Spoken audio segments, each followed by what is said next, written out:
All right, let's talk about Earned Value Management, or EVM. Look, if you've ever managed a project and thought to yourself, okay, we've spent half the budget, but are we actually halfway done? Well, EVM is the tool that gives you the real answer to that question. Yeah, I know how it goes. You get a typical project report, and it shows your budget versus your actual spending. But that doesn't really tell you what's going on, does it? Spending 50% of your money doesn't automatically mean you've got 50% of the work done. It's a classic trap. And that's exactly why EVM exists, to give you the full, unvarnished picture of your project's health. So here's how we're going to break it down. First, we'll talk about gathering the right data. Then, we'll use that data to answer two huge questions. Are we on schedule? And are we on budget? After that, we'll get into the really cool stuff, forecasting the final cost, running a quick reality check on that forecast, and finally, turning all this analysis into real action. Okay, let's dive right in. Section 1, collecting the data. Honestly, everything else we're about to do depends on getting this part right. It's the absolute foundation. The whole world of EVM really boils down to just three core numbers. First, you've got planned value. You can think of this as your project's roadmap. It's what you planned to have spent by a certain point in time. Next up is earned value. This is the real measure of progress. It's the value of the work you've actually gotten done. And finally, there's actual cost. That one's easy. It's the bill. It's what you really paid for the work you did. The magic of EVM happens when you compare these three numbers. Now here's the thing. Your analysis is only ever going to be as good as the data you're feeding it. It's that old saying, right? Garbage in, garbage out.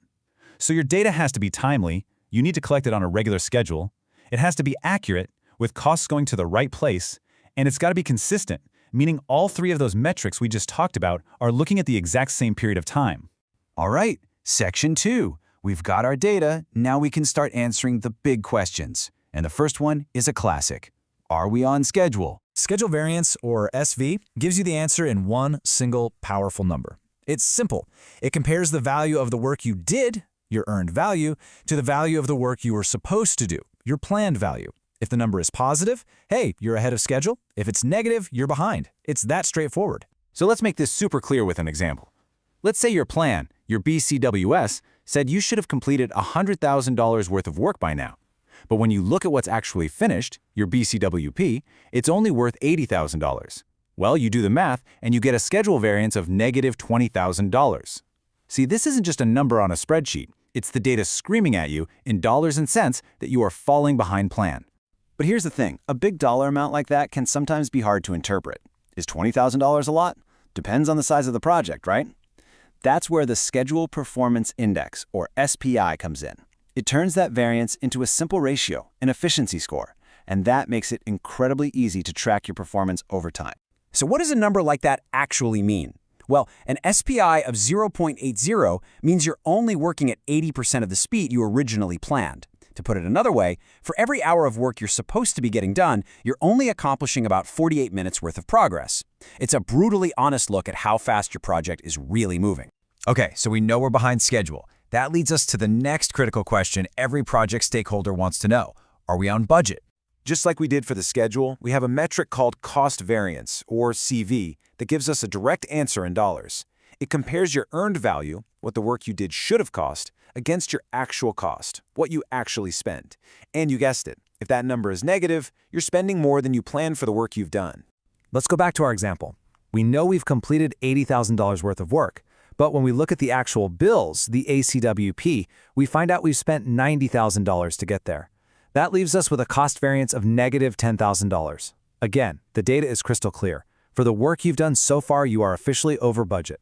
And just like we did with the schedule, we can turn this cost variance into a powerful efficiency rating called the Cost Performance Index, or CPI. This ratio tells you exactly how much bang you're getting for your buck. Are you getting a full dollar's worth of value for every dollar you spend? CPI will tell you. And this is where the concept really hits home. A CPI of less than 1 means your project is literally burning cash. If your CPI is 0.9090, it means for every single dollar you pour into this project, you're only getting 90 cents of work value out of it. You're losing a dime on every dollar. All right, Section 4. Knowing where you stand right now is vital. But the real power, the magic of EVM, is using all this performance data to predict the future. And this is the question that keeps project managers and executives up at night. What's this thing really going to cost in the end? Forget the original budget. Based on how we're performing right now, what's the actual final price tag?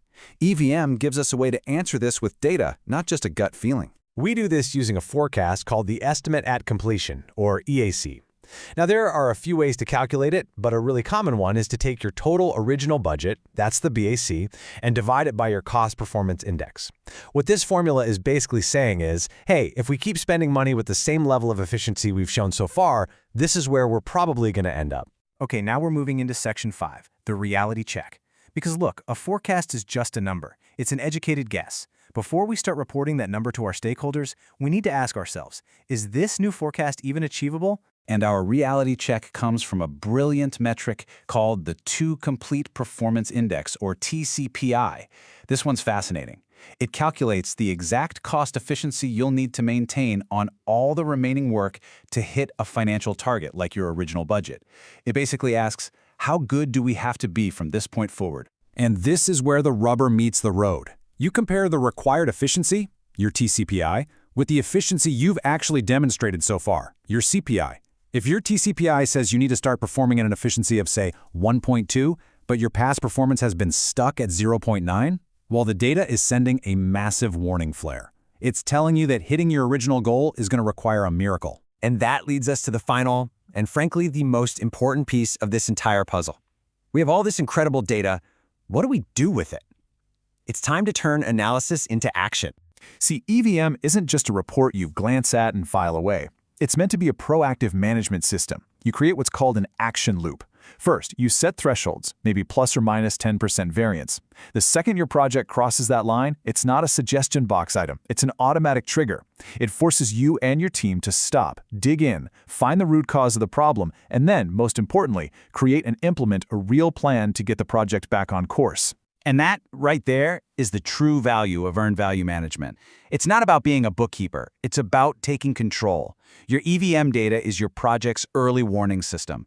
It lets you manage by fact, not by gut feel, giving you the power to see problems coming and steer your project towards a successful finish. The data is talking to you. The only question left is, are you listening?